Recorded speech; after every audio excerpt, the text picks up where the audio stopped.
નવસારી જિલ્લા તેમજ ગણદેવી તાલુકામાં અતિ ભારે વરસાદ.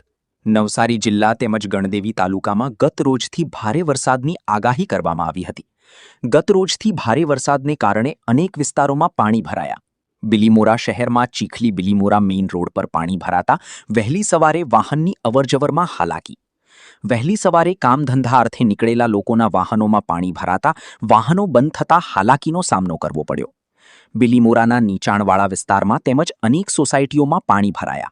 ભારે વરસાદને કારણે નવસારી જિલ્લા તેમજ ગણદેવી તાલુકાના અનેક ગામોનો સંપર્ક તૂટ્યો. અતિ ભારે વરસાદને કારણે પ્રશાસન તંત્ર હરકતમાં આવ્યું. આશા ન્યૂઝ ગુજરાતી રિપોર્ટ રાજેશ પટેલ, બિલીમોરા.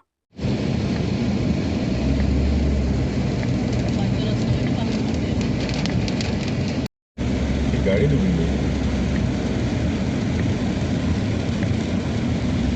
અહીંયા પાણી હોય ને એટલે ટ્રાફિક જામ પડે એટલે ગાડી બંધ પડતા હોય ને